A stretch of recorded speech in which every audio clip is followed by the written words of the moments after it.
하나님 감사합니다. 저희가 성경에 이 많은 책들을 우리가 함께 읽는데 이 시간의 목적은 우리가 성경을 읽는 것을 도움받기 위해 하는 것입니다.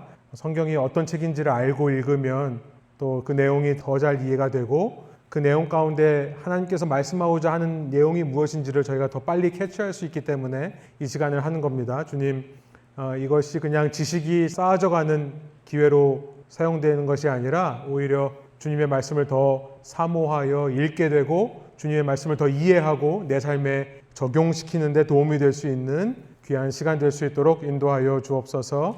감사드리며 예수 그리스도의 이름으로 기도합니다. 아멘. 제가 제 아내가 있을 때는 좀 더 빨리 하는 경향이 있고 없으면 좀 길게 하는 경향이 있거든요. 근데 최대한 빨리 해보도록 하겠습니다.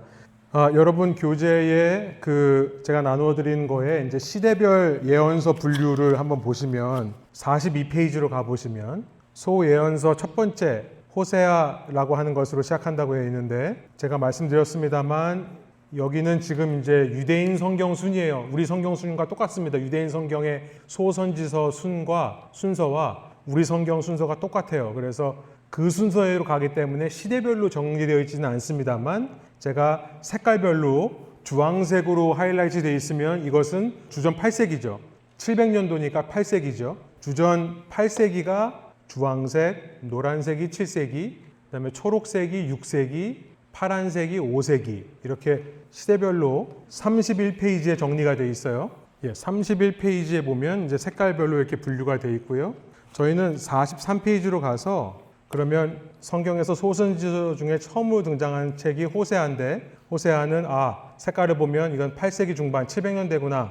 호세아는 제가 지난 시간 잠깐 말씀드렸습니다만 호세아는 북이스라엘을 경고하는 예언자였는데 호세아는 북이스라엘 출신이라고 그랬어요. 그러니까 북이스라엘 사람으로서 자기 나라를 바라보면서 너 좀 있으면 722년이면 아시리아에게 멸망하는데 돌아와라. 그래서 굉장한 긍휼의 메시지를 쏟아냈던 예언자가 호세아라고 했습니다. 동시대에 똑같이 북이스라엘을 향해 경고의 메시지를 외친 사람이 아모스예요. 근데 아모스는 남유다 사람이에요. 남유다와 북이스라엘은 사이가 안 좋죠. 그러니까 남유다 출신 아모스는 그러니까 경고의 메시지를 하되 비판하며 혼내며 굉장히 거의 저주에 가까운 그런 강한 메시지를 하는 반면에 호세아는 동족이기 때문에 하나님께서 호세아에게 이런 얘기를 하세요. 너도 가서 음란한 여인과 결혼해라. 그래서 그렇게 배신했음에도 불구하고 다시 용서해 주시고 기다려 주시는 하나님의 마음으로 돌아오라라는 긍휼의 메시지를 외친 예언자. 한 페이지를 넘겨서 아모스 45페이지로 가보시면 아모스는 남유다의 사람이기 때문에 북이스라엘 향해 아주 날카로운 메시지를 선포했는데 결국 그 빈부격차라든지 의가 흘러가지 않는 상태. 그래서 아모스 하면 공의를 물처럼 흐르게 하라라고 하는 5장 24절이 굉장히 유명한 구절이죠. 이 중심 구절입니다. 다시 43페이지로 오시면 두 번째 소선지 책은 요엘이에요. 요엘 예언자는 우리가 정확히 언제 활동했는지 알 수가 없습니다. 그러나 아마도 예루살렘 성전이 무너진 이후라고 추정할 뿐입니다. 그래서 주전 6세기 초록색으로 분류를 했고요. 요엘서 하면 예루살렘을 무너뜨리는 바빌로니아 군대를 메뚜기에 묘사한 것 이렇게 기억하시면 됩니다. 그래서 메뚜기 재앙을 얘기를 한 사람인데 이 메뚜기 재앙이 마치 완전히 군복을 입고 이 예루살렘을 향해 달려오는 바빌로니아 군사들을 표현한 것이다. 이렇게 이해하시면 되겠고요. 그 다음에 아모스는 했고 이제 46페이지에 보면 테코아, 드고아라는 곳이 하이라이트가 되어 있습니다. 지도에 이 아모스가 드고아 출신이에요. 그래서 드고아라는 곳을 한번 보여드린 거고요. 이때만 해도 이제 북이스라엘이 있었습니다. 그러나 이제 주전 722년이 되면 없어져 버리고 남유다만 남는 상황이죠. 네 번째 예언서인 오바댜는 대략 활동 시기를 주전 586년 이후로 보는데 왜냐하면 오바댜 1장 11절을 보면 예루살렘이 무너지는 것을 표현을 해요. 그러니까 오바댜는 이미 예루살렘 무너진 것을 과거의 시점으로 보고 있구나. 그 이후의 사람이라고 우리가 생각을 하고요. 오바댜라고 하면 에돔을 기억하시면 됩니다. 에돔은 원래 이스라엘과 한 형제였던 에서의 후손인데 이 예루살렘이 멸망하는 걸 보고 에돔 사람들이 조롱하고 즐거워해요. 그리고 심지어 거기에 남아있는 사람들이 약탈해 가요. 그러니까 에돔을 향해서 오바댜가 심판의 메시지를 외칩니다. 그래서 오바댜서를 읽어보면 중심 주제에 보시면 하나님은 이스라엘의 하나님만이 아니라 모든 민족의 하나님이라는 걸 생각해 보게 돼요. 자, 그 다음에 다섯 번째 책인 요나, 우리가 잘 아는 내용인데 활동 시기가 언제인지 보면 주전 8세기로 추정을 합니다. 북이스라엘의 전성기, 여로보암 2세가 다스리던 시대에 아직 아시리아는 강대국이 아니에요. 그런데 이제 아시리아의 수도인 니느웨를 향해 요나가 경고의 메시지를 전하고 싶지 않은 마음으로 전했던 그런 얘기가 나오죠. 그러고 나서 한 페이지를 넘겨서 51페이지로 가시면 일곱 번째 책 나훔이 있습니다. 제가 요나, 나훔 이어지는 이 두 예언서는 모두 같은 니느웨를 향한 경고의 메시지라고 얘기를 했어요.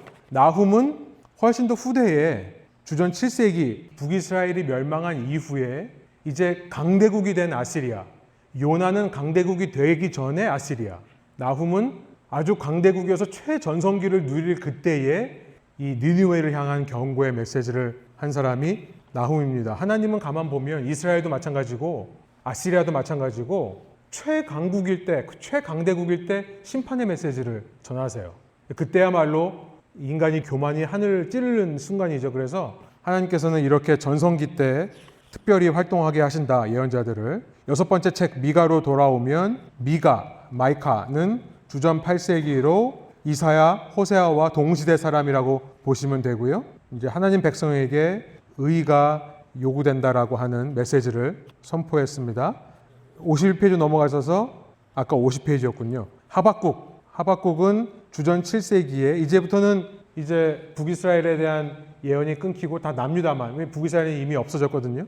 그래서 하박국은 이렇게 하나님과 따진다라는 생각을 하시면 되겠고, 그 이름 자체가 이제 포옹, 껴안는 자, 씨름하는 자입니다. 죄송한데 요나로 되돌아가 보시면 48페이지에 요나의 이름은 비둘기라는 뜻이에요. 이 예언자들의 이름을 보면 그 이름의 뜻대로 행하는 사람들이 참 많습니다. 요나는 비둘기인데 비둘기하면 우리가 어리석은 짐승이라고 생각을 하지만 성경에서 비둘기는 어리석은 짐승이 아니라 메신저입니다. 노아가 방주를 열어서 물이 빠졌는지 확인하려 비둘기를 보내는 것부터 나오죠. 그래서 거기 제가 이제 그 중심 주제에 보면 전령으로서의 비둘기, 또 비둘기는 가난한 사람들이 제사를 드릴 때 이 양이나 염소를 살 수 없을 경우에는, 소를 살 수 없을 경우에는 비둘기로 제사를 할 수 있게끔, 그래서 화해의 매개체로 사용되는 겁니다. 요나를 그렇게 부르신 거죠.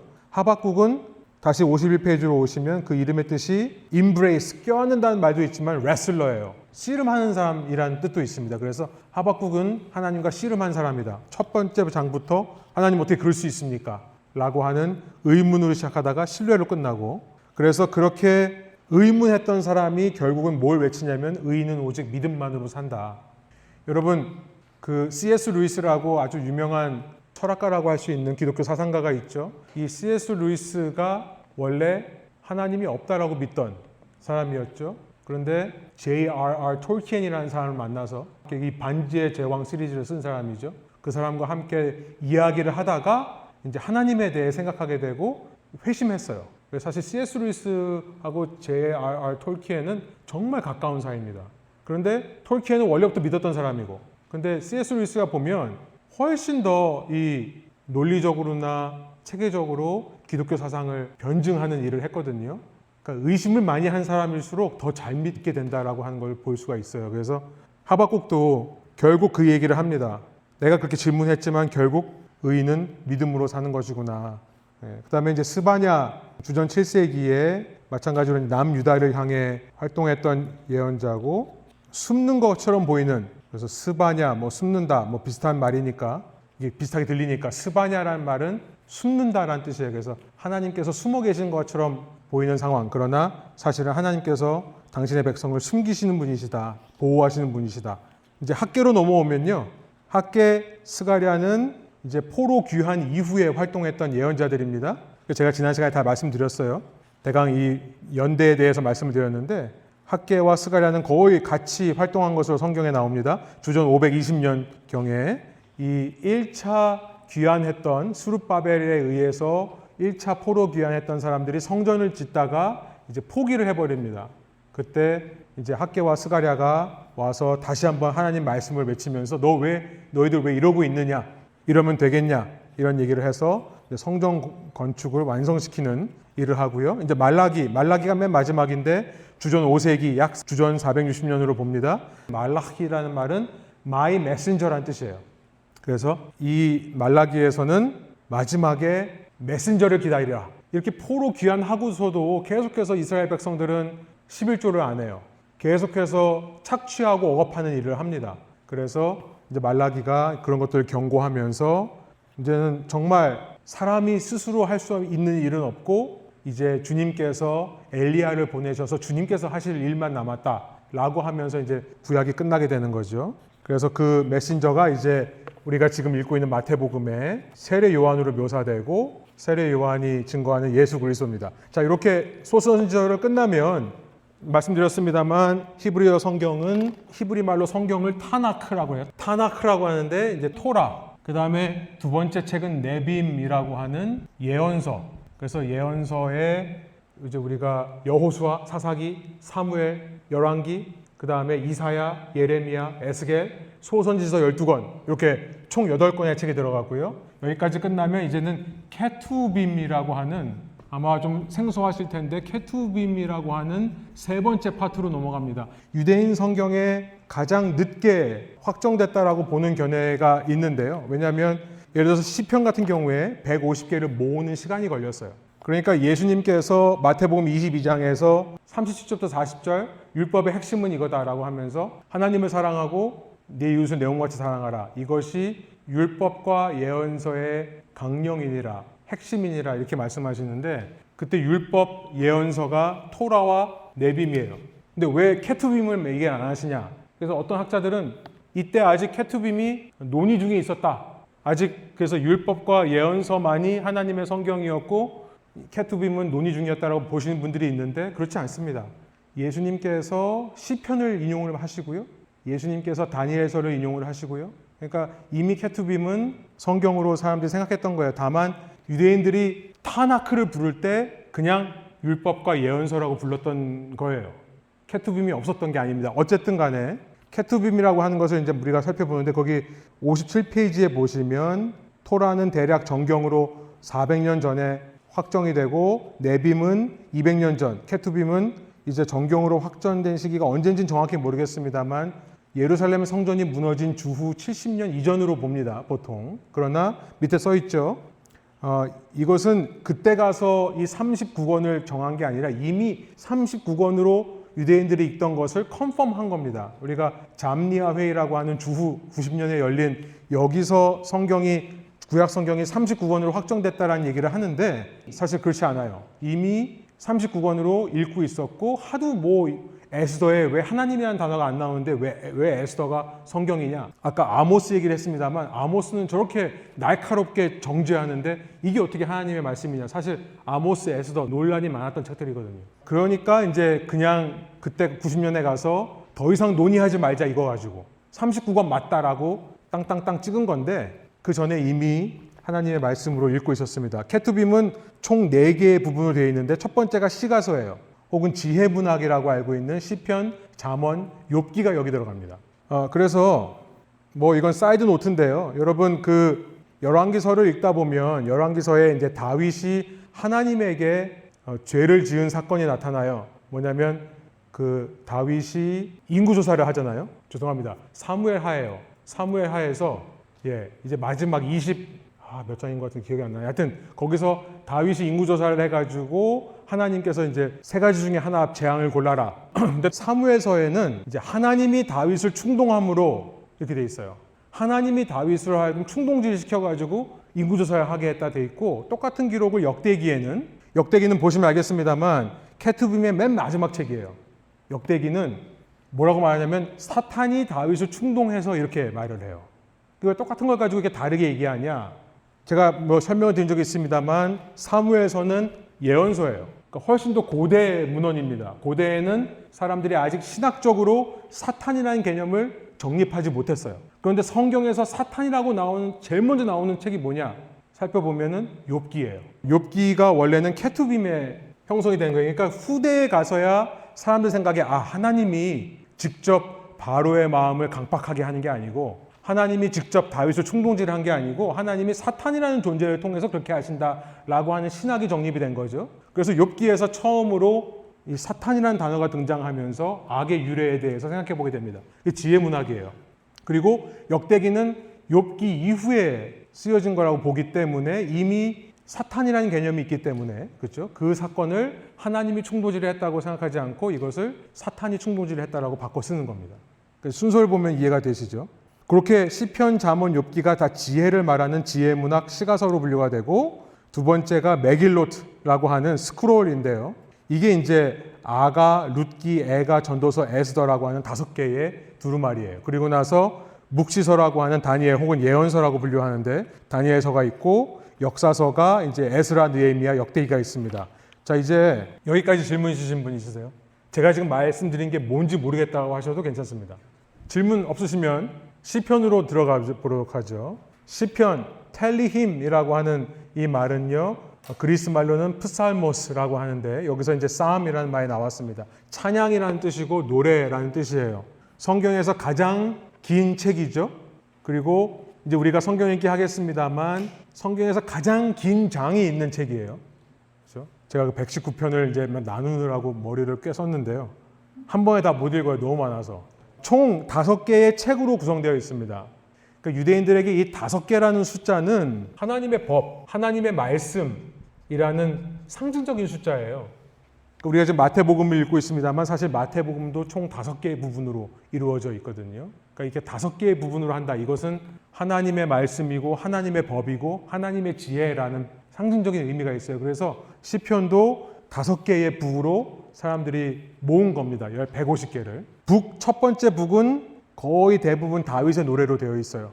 그래서 제가 지금 1편, 2편, 10편, 33편을 제외라고 썼는데 요 4개를 제외하고 전부 거의 1편부터 41편까지 북 첫 번째 책은 다윗의 노래입니다. 그리고 나서 각 북마다 끝에는 덕설러지, 송영으로 끝나요. 하나님을 높이고 찬양하는 것으로 끝납니다. 두 번째 책은 애가예요. 여기는 이제 애통하는 노래들이 참 많이 나와 있습니다. 그래서 다양한 저자들이 있어요. 고라자손, 아삽, 다윗의 시 이렇게 돼 있고, 특별히 이제 아삽이라고 하는 인물은 다윗이 세운 찬양 인도자예요. 그 다음에 이제 여기 보면은 역사를 알 수 있는 책들이 있습니다. 그러니까 예를 들어서 51편 같은 경우에는 다윗이 밧세밤을 범한 그때에 쓴 노래다. 이렇게 역사적인 이야기들이 들어가기 시작하고, 마찬가지로 송영으로 끝납니다. 끝에는 하나님을 찬양하고 높이는 것으로 두 번째 책 42부터 72까지 끝나고요. 그 다음에 세 번째 책인데 세 번째 책은 89편까지인데요. 이런 그림을 생각하시면 돼요. 제가 뭐 그림을 잘 못 그렸습니다만 이렇게 하강을 하는 구조. 그래서 북 1이 다윗의 찬양으로 시작해서 복 있는 사람으로 시작해서 쭉 떨어졌다가 3에서 가장 어둡고요. 그 다음에 4하고 5에서부터 다시 회복해서 올라오는 이런 구조로 되어 있습니다. 그래서 세 번째 책인 73편부터 89편까지는 정말 낮은 곳까지 내려가는, 어디까지 내려갈 거냐. 그래서 88편이 가장 어두운 시예요. 시편 중에 유일하게 하나님을 찬양하는 것으로 끝나지 않는, 나의 친구는 어두운 뿐입니다로 끝나버리는 이런 시로 갔다가, 하지만 이제 네 번째 북부터, 그렇지만 그 가운데서 이제 어떤 시를 모아놨냐면, 그런데 내 삶을 돌아보면 하나님의 통치가 없는가? 그러니까 자기 삶을 돌아보면서 그럼에도 불구하고 하나님은 온 땅을 다스리신다는 시들을 모아놨어요. 결국 우리가 회복되는 거는 그 주님께서 여전히 다스리신다는 사실을 깨달을 때, 인정할 때부터 회복이 되는 거죠. 그래서 주님의 통치를 기억하는 것으로 되어 있고, 맨 마지막에 그래서 5편 마지막 북 5에 가면 찬양입니다. 하나님을 높이고 다시 찬양하는 자리로 올라가는, 특별히 이제 할렐루야 싸움이라고 하는 할렐루야 시편이 146편부터 시작해서 마지막까지 쭉 이어지고요. 시편 1편은 전체의 인트로덕션, 서론이라고 한다면 맨 마지막 150편은 정말 하나님만 찬양하고 끝나는 결론에 해당하는 구조로 되어 있습니다. 쭉 보시면 되겠고, 저자별 시편 분류 제가 다 정리를 해드렸고요. 뭐 특별한 용어, 여러 가지 용어가 있는데 이것도 뭐 그렇게 중요하진 않습니다만 한번 참고로 보시면 뭐 셀라는 잠깐 쉬어가는 의미가 아니겠는가 추측하는 거죠. 그 다음에 이제 두 번째 책은 잠언이에요. 잠언서로 가면 잠언의 저자가 이제 우리가 솔로몬으로 알고 있는 부분이 많습니다. 그래서 솔로몬이 저자라고 하는 것이 나오고 그 다음에 히스기야의 신하들이 편집했다는 얘기가 25장 1절에 나와요. 그러니까 아마도 히스기야면 훨씬 후대의 사람이죠. 그러니까 솔로몬이 했던 이야기를 직접 솔로몬이 기록한 것도 있고 솔로몬이 했던 것을 왕실의 전통으로 계속 이렇게 전해 내려져 오다가 히스기야 때에 와서 그것을 다시 문서화했다라는 의미로 할 수도 있습니다. 또 지혜자라고 표현하기도 하고요. 30편은 아굴이 쓴 잠언, 31편은 이제 르무엘이라는 왕이 쓴 잠언, 어느 나라 사람인지 모릅니다.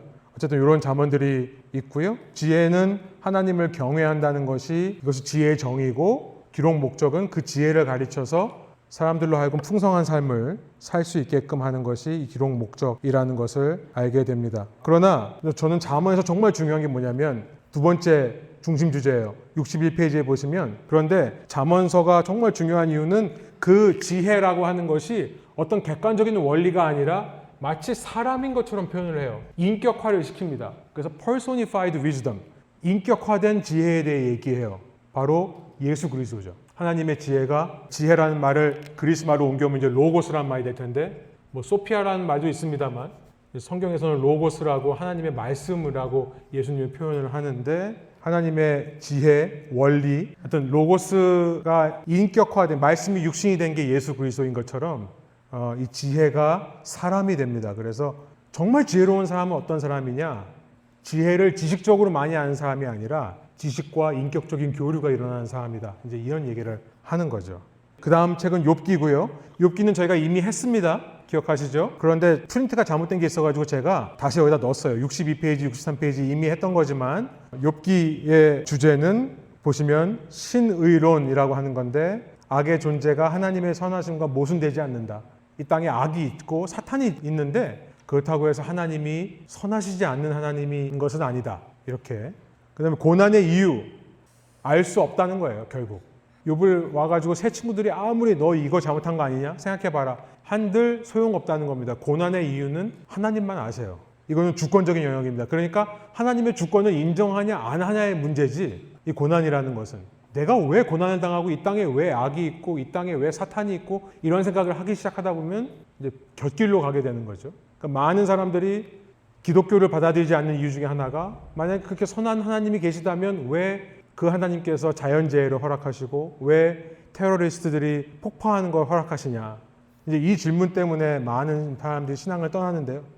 어떤 답을 한다 하더라도 결국 그 사람이 주권을 인정하느냐 안 하느냐의 문제예요. 하나님의 주권을 인정하냐 안 하느냐의 문제. 그런 이야기를 하는 거고 고난의 주체는 사탄이고 우리가 보기에 정말 의인이고 아무 문제가 없는 욥도 결국 42장에 가니까 내가 전에는 하나님에 대해 귀로 듣기만 했는데 이제는 눈으로 봐서 안다라고 하는 성숙을 이루더라. 고난을 통해 변화를 일으키고 그 다음에 무엇보다 회개하더라. 이런 얘기들이 중요한 주제입니다. 쭉 보시면은 구조에 보시면은 소개를 하고 나서 이제 다이얼로그예요. 새 친구와 함께 이야기를 하는데 이게 라운드를 first round, second round 이렇게 라운드별로 1라운드, 2라운드 이렇게 돌아가면서 합니다. 첫 번째 항상 엘리바스가 먼저 얘기하고 그러면 욥이 대답하고 빌다시 얘기하고 욥이 대답하고 넘어가시면 소발이 얘기하고 대답하고 이렇게 first 라운드 끝나고 또 second 라운드가 똑같이 됩니다. 엘리바스가 얘기하고 욥이 대답하고 빌다시 얘기하고 근데 세 번째에서 그게 끝나요. 엘리바스가 얘기하니까 욥이 대답해요. 근데 빌다시 얘기를 하니까 그 다음부터 이야기를 안 합니다. 욥이. 똑같은 얘기에 지친 거죠. 이제 그만 얘기하자 이런 얘기예요. 그 다음부터 이제 욥이 이렇게 자기의 독백을 하고 엘리후가 얘기하고 하나님이 나타나는 이런 구조로 돼 있어요. 그래서 읽다 보면 참 재밌습니다. 참 지루하긴 한데 이게 똑같은 얘기가 반복되니까 근데 이제 이런 구조로 되어 있다는 거. 그 다음에 이제 중요한 것이 메길로트라고 하는 두 번째 부분이에요. 케투빔의 첫 번째가 시가서 지혜문학이었다면 두 번째가 메길로트라고 하는데 이것은 두루마리라는 뜻입니다. 그래서 유대인의 명절 때마다 낭독되던 5개의 두루마리를 합쳐서 메길로트라고 그래요.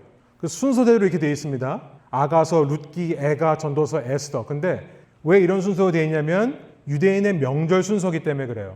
그래서 옆에 보시면 6월절은 니산월인데 니산이 1월입니다.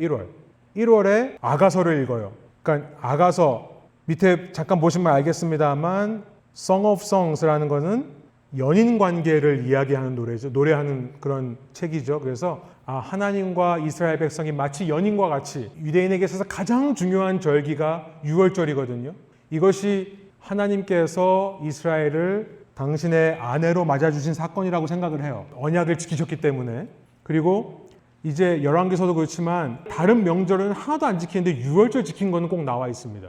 그러니까 이 6월절에는 아가서를 읽었어요. 그 다음으로부터 이제 셋째 달이 되면 시반이라고 하는 달에는 오순절이라는 큰 명절이 있습니다. 6월절로부터 50일이 지나온 때에 이루어지는 명절인데 펜타코스트라는 말은 이제 후에 불리고 원래는 이제 77절이에요. 맥주절, 77절 이렇게 됩니다. 펜타코스트라는 그러니까 오순절이라는 말을 이제 후에 붙인 거지만 원래는 맥주절 77절입니다. 뭐 하는 날이냐면 추수하는 날이에요. 그래서 성경책 중에 추수와 관련된 배경을 그린 책이 룻기죠. 그죠?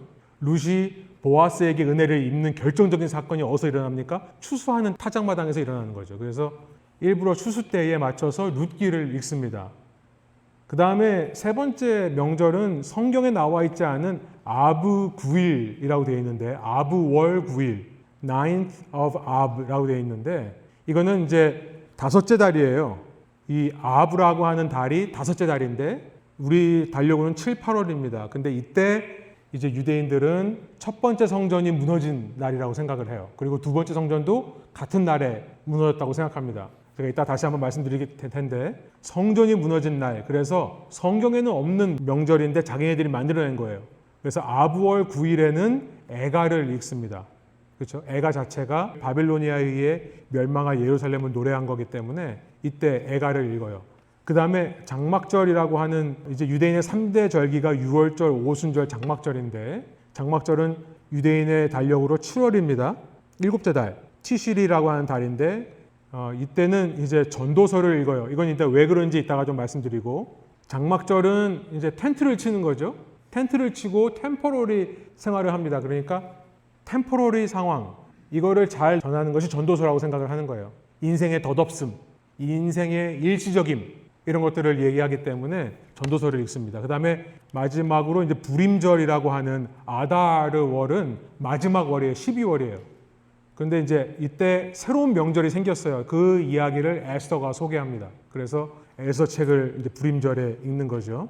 아가서를 보시면 Song of Songs라는 말은 최상급 표현이에요. 히브리어에는 최상급이 없습니다. 표현이 없어요. Superlative라고 하는 최고의 이런 말이 없어요. 그래서 그냥 Song of Songs라고 하는 거예요. 그러니까 Lord of Lords, 하나님을 가리켜서 신 중의 신, 주 중의 주라고 하는 것은 최고의 신이라고 말을 하는 거죠. 이 최상급 표현입니다. Song of Songs가 원래 제목이고 혹은 Song of Solomon이라고 번역하기도 합니다.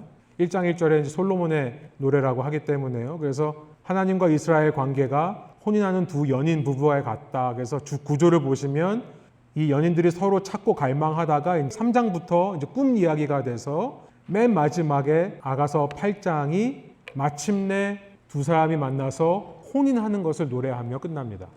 혹은 혼인하는 꿈을 꾸며 끝난다고 보기도 해요. 아무튼 그런 내용이 되어 있고요. 넘기시면 룻기, 룻이라는 말은 친구란 얘기예요. 동료라는 뜻입니다. 누가 이스라엘의 친구냐? 이걸 묻는 거예요. 이 책은. 누가 이스라엘의 친구냐? 모압 여인이 친구다.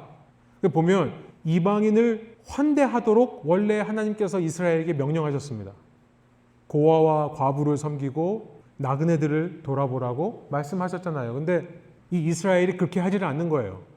그러니까 룻기를 통해서 우리는 이스라엘이 이방인을 환대할 때 어떤 일이 벌어지냐면 세 번째 포인트를 보면 그 이웃에 대한 친절이 헤세드라고 하는데 헤세드라고 합니다. 근데 이 친구에 대한 헤세드를 통해 하나님께서 당신 백성을 향한 헤세드를 지켜주신다는 것이 이 룻기의 핵심 메시지예요. 이 나오미가 룻이라고 하는 여인, 또 보아스가 룻이라고 하는 여인을 받아줬더니 그 사이에서 다윗의 할아버지인 오벳이 태어나더라. 그러니까 나는 이 이방 여인이 불쌍해서 또 이 나오미의 가문이 불쌍해서 그의 기업 물을 자가 되어줬는데 그걸 통해서 하나님께서 구원해 가시더라. 하나님의 백성을, 이방인이 아니라 하나님 백성을. 그러니까 우리가 선교하고 전도하는 이유가 뭡니까? 결국은 그 사람들을 위한 것도 있지만 그걸 통해서 사실은 내가 구원받아가는 거죠. 놀라운 일들이 이 룻기에 일어납니다. 그 다음에 이제 애가의 얘기가 나오는데, 애가라는 말의 제목은, 원래 제목은 에이카예요. 에이카. 카가 이 가래 뱉을 때 카거든요. 에이카. 이건데 무슨 말이냐면 어떻게 이럴 수 있냐 이거예요. 어떻게. 애가는 아크로스틱 구조로 되어 있는데 각 장이 22개의 절로 되어 있습니다. 왜냐하면 히브리어 알파벳이 22개거든요. 그래서 각 알파벳을 처음에 알레프서부터 쭉 해가지고 그 알파벳으로 시작하는 단어들로 시작을 해요. 그러니까 한국말로 말하면 기역, 니은, 디귿, 리을을 쭉 써놓고 나서 가을에 피는 꽃은 뭐 이렇게 시가 되는 거죠. 가을에 꽃이 피나요? 하여튼 뭐 코스모스가 있는지 모르겠지만 그런 식으로 쓴 거예요. 그래서 22절로 되어 있다. 대신에 세 번째 가운데 있는 거는 각 알파벳마다 3절씩 써서 66절이 됩니다. 그 다음에 마지막 5번째 애가는 그러나 또 아크로스틱으로 되어 있지 않아요. 여기 보면 아부월 9일이 되어 있는데 주전 586년 첫 예루살렘 성전이 무너진 때가 이때라고 생각을 하고 아부월 9일, 그러니까 5번째 달 9일. 그리고 또 주후 70년에 두 번째 성전, 그러니까 예수님 당시의 성전, 그것도 똑같은 날 무너졌다고 생각을 해요. 그래서 유대인들의 믿음입니다. 역사적 근거는 없어요. 심지어 그것만이 아니라 민수기에서 유대인들이 가나안 땅에 들어가기 거부한 날도 이날이라고 생각을 하고요. 그 다음에 유대인이 영국에서 쫓겨나는 날이 이날에 쫓겨나요. 1290년에. 그리고 스페인에서도 또 똑같은 날 이제 이때 추방됩니다. 그렇고 이제 1914년 세계대전이 하루 전에 일어나요. 그러니까 유대인들에게는 이날이 진짜 뭔가 있나 보다. 그래서 이날을 지킬 수밖에 없는 거예요. 이날 이제 애가를 부르고요. 아부월 9일이라는 거 성경에는 없습니다. 상식적으로 아시면 좋겠고, 이제 마지막 전도서로 가면 전도서의 저자는 누군지 몰라요. 그 자체는 이제 수집가 코헬렛라고 되어 있는데 수집가 혹은 설교자라는 뜻입니다. 그러니까 어떤 사람인지 모르는데 우리가 추측하기로는 이제 솔로몬일 것이다. 왜냐하면 1장 1절에 다윗의 아들이라고 그러고 지혜와 지식이 많았다고 그러고 또 예루살렘 왕 중에 가장 부유했다고 하기 때문에 솔로몬이 아니냐 추측을 하지만, 그러나 다윗의 아들이라는 표현은 사실 다윗의 후손이라는 표현과 똑같습니다. 그러니까 유대인들은 뭐 셈조어가 그러는데요. 아들이라는 말이 다 가리키는 말이에요. 그러니까 손자, 뭐 그 증손자, 고손자 다 가르쳐서 아들이라고 그래요. 그러니까 꼭 솔로몬이 아닐 수도 있다. 이런 얘기를 하는 사람들이 꽤 많습니다. 생각보다. 그 다음에 이제 중심 주제로 가시면 인생이 헛되다. 이 헤벨이라고 하는데 헤벨이란 말은 증기, 베이퍼, 미스트 이런 뜻이에요. 이것은 그냥 헛되다는 말이 아니에요. 전도서는 제가 말씀드렸습니다만 인생 헛돼, 아무것도 없어 이런 얘기가 아니라 너가 손으로 잡으려고 해도 잡을 수 있는 게 하나도 없다 이런 얘기예요. 좀 다르죠. 그러니까 허망하다는 얘기가 아니라, 그러니까 인생이 허망한 게 아니라 네가 허망하다는 얘기예요. 사실은. 그러니까 너가 자꾸 잡으려고 하지 말라. 그냥 하나님께서 때를 주실 때 그냥 누리고 즐겨라. 그리고 바라지도 마라. 그냥 그때만 잘 즐기면 되는 거고 큰 데서 행복을 찾으려고 하니까 불행한 거다. 작은 것에 만족하며 살아라. 이런 얘기예요. 그래서 헤아레라는 표현이 나오죠. 너가 겪는 거 너만 겪은 게 아니라 인생 모든 사람이 겪은 거야. 사실 제가 목회를 하면서 좀 이렇게 힘든 시기가 있었잖아요. 근데 힘든 시기 전에 제가 주위에 있는 목사님들과 별로 교제를 안 했습니다. 시간이 없었어요. 처음 교회 개척하고 나서 정신없이 그냥 목회한다고 그랬는데, 이제 힘들고 나서 제가 이제 갈급하니까 목사님들을 만나는 거예요. 물어보려고 내가 뭐 잘못하고 있나. 근데 정말 위로가 된 게 뭐냐면 나만 그런 게 아니더라고요. 목사님들 제가 보기에 너무나 건강한 목회 하시는 분들, 또 어떤 분은 정말 큰 교회를 하시는 분들, 정말 건강한 목회를 하시는 분들도 만나서 얘기를 해보니까 다 겪으시더라고요. 똑같은 거를. 그러니까 그게 얼마나 큰 위로가 됐는지. 우리가 이 전도서를 읽으면서 느끼는 건 뭐냐면은 헤아래 새 것이 없다. 이만큼 은혜가 되는 게 없는 것 같습니다. 불확실한 세상 속에서 확실한 것들이 있습니다. 이 전도서는 그 얘기를 해요. 모든 사람들이 열심히 일하다 죽는 것은 확실하다. 부가 사람을 만족시킬 수 없는 거 확실하다. 세상은 불공평하다. 이게 확실하다는 겁니다. 사람이 미래를 결정할 수 없다. 한 시대가 지나면 다음 시대가 온다. 그러니까 우리는 자꾸 이거를 바꾸려고 하죠. 세상을 자꾸 불공평한 세상을 어떻게든지, 물론 그것도 중요합니다만 근데 그러다가 지쳐갈 수가 있는 거죠. 전도서는 그런 의미에서 지혜를 전달해요. 너무 애쓰지 말고 책도 그만 읽으래요. 전도서는 공부 그만해라. 너무 많이 하지 말고 적당히 해라. 허락하신 것에 만족하고 기뻐하며 즐기라. 이게 무슨 말이냐면 때에 맞게 살라는 거예요. 기뻐할 때 기뻐해. 슬퍼할 때 그냥 슬퍼하면 돼. 뭐 대단한 거 하려고 하지 말고 그냥 슬퍼할 때는 함께 슬퍼하고 부할 때는 누리고 없을 때는 그냥 없게 살고 이런 얘기를 하는 거죠. 하나님께서 다 공급해 주신다는 거예요. 자꾸 우리가 우리의 생각을 자꾸 집어넣으니까 이게 시험에 드는 거죠. 아플 때도 있고 건강할 때도 있고 그런 겁니다.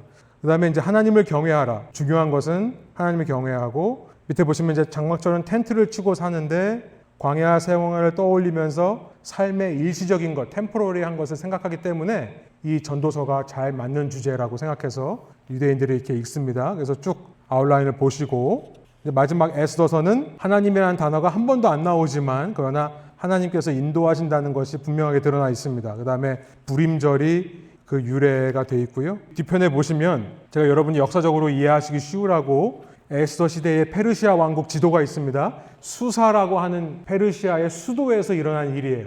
에스더가. 그래서 수사라고 하는 것을 동그라미 했고요. 왼쪽에 보시면 이제 왕들의 이름이 이렇게 돼 있어요. 그래서 유다가 멸망한 이후에 바벨론 느부갓네살에 의해서 멸망하죠. 그 이후에 바벨로니아가 얼마 못 가요. 나보니두스, 그다음에 벨사살 시대에 멸망해 버립니다. 그리고 나서 페르시아의 고레스 왕이 원년이 되어서 지금 에스더서의 배경은 언제라고 되어 있냐면은 아하수에로, 그러니까 영어로는 저크시스라고 하는데 저크시스, 크세르크세스 왕, 네 번째 왕 시대에 일어난 일을 에스더가 기리고 있습니다. 그리고 사실 에스라와 느헤미야는 그 다음 왕인 아닥사스다 왕 때 파송을 받아요. 그러니까 사실 에스더가 먼저 일어난 일입니다. 이 에스라 느헤미야보다 에스더가 먼저 있었던 일을 기록하고 있다는 거 아시면 되겠습니다. 거기까지 하고 나서 이제 다니엘서인데요. 다니엘서는 좀 어렵습니다. 그래서 제가 좀 많이 이야기를 했는데 간단하게만 하고 마치도록 할게요.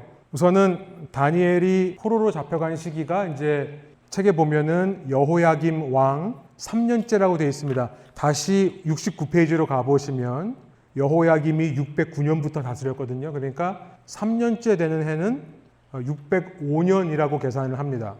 참고로 유대인들과 바벨로니아, 페르시아 사람들이 연도를 계산하는 방법이 틀려요. 유대인의 관점에서 609년에서부터 3년째라고 그러면 607년입니다. 유대인들은요, 3년 하면 609년부터 세요. 하나, 608 둘, 607 셋.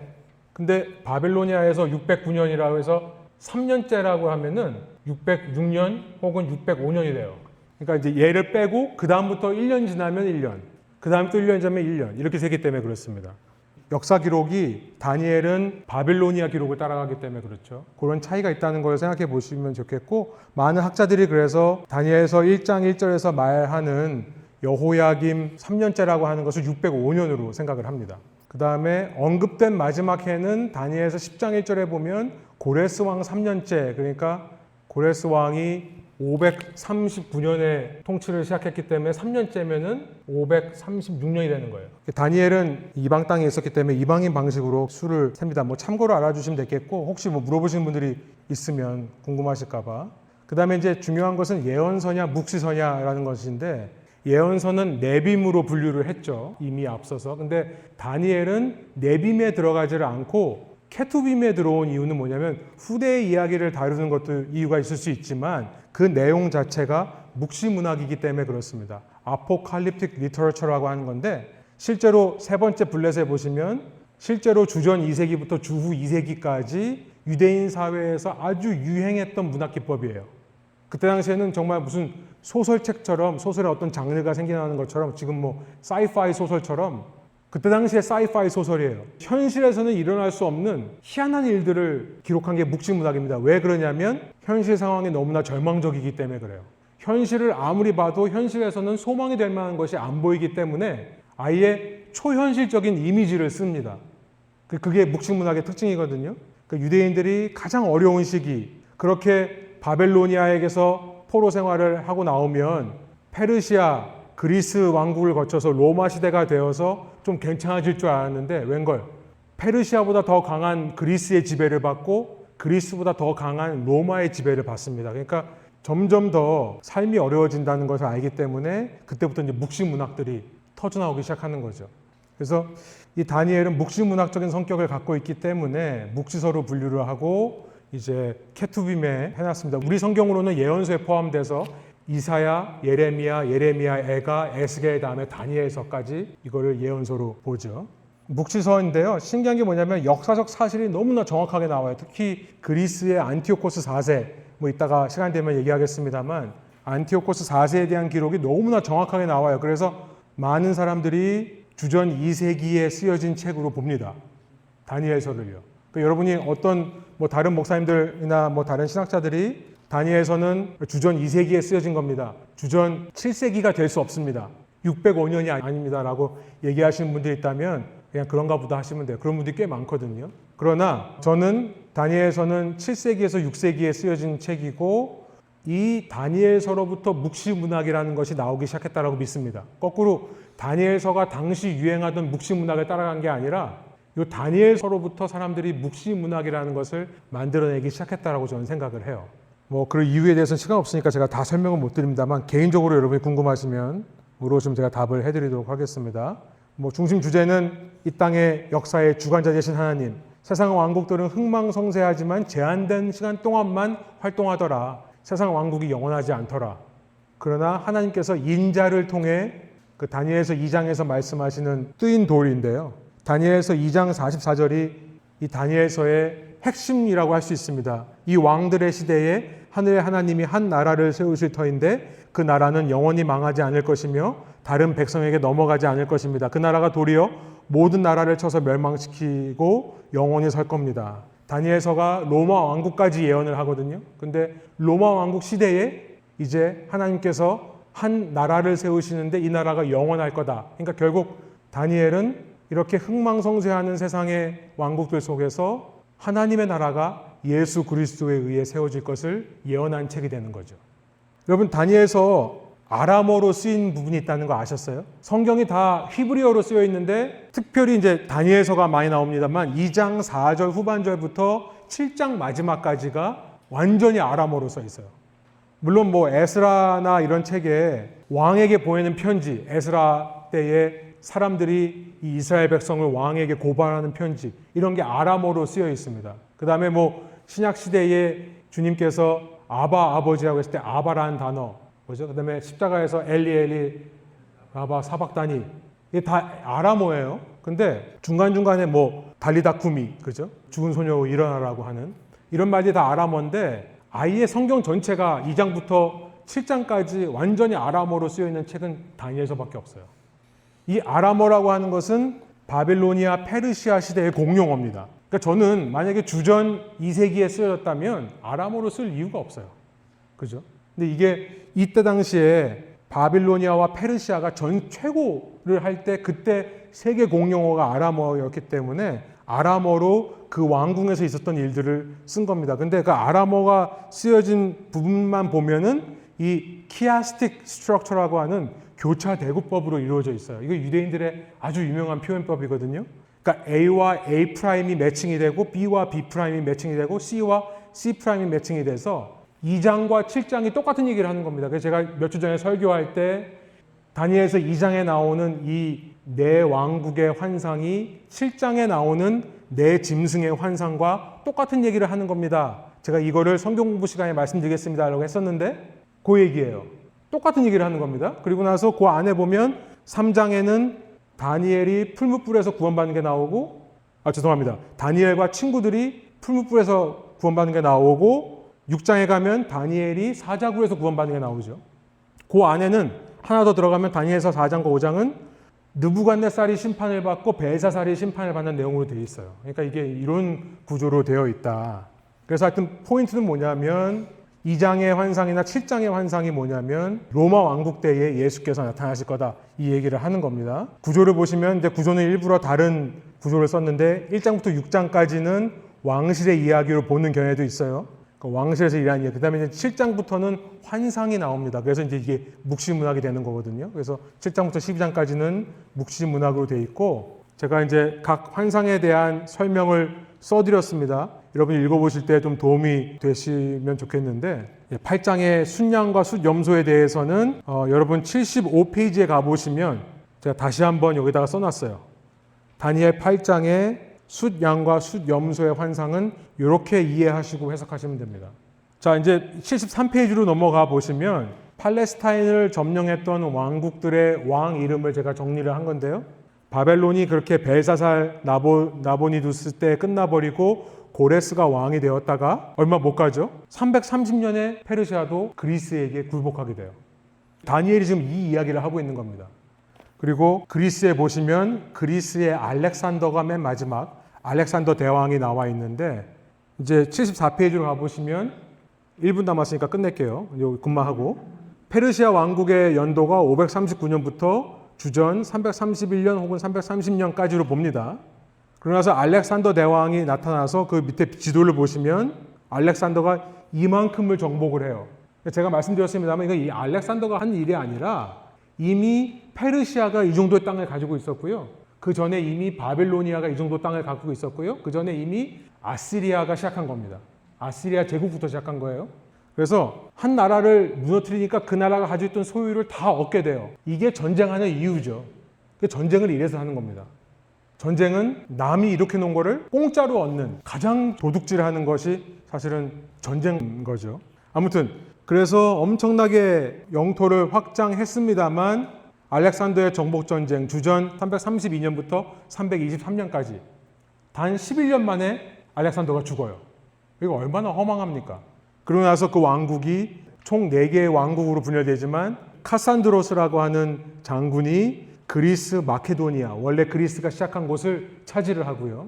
리시마커스라고 하는 사람이 소아시아, 여기 보면 지금 안티고노스라고 되어 있는데 안티고노스와 리시마커스가 지도에서 싸워서 결국은 리시마커스가 차지를 하게 됩니다. 그러니까 5명이지만 4명인 거예요. 리시마커스가 소아시아를 점령하고 영어로는 프톨레미라고 하는데 한국어가 이제 그리스어를 그냥 번역해서 프톨레마이오스라고 하더라고요. 프톨레마이오스가 이제 이집트 팔레스타인을 초기에 다스렸고 셀루커스, 영어로는 셀루커스라고 하는데 셀루오커스라는 왕이 동부 지역을 다스렸어요.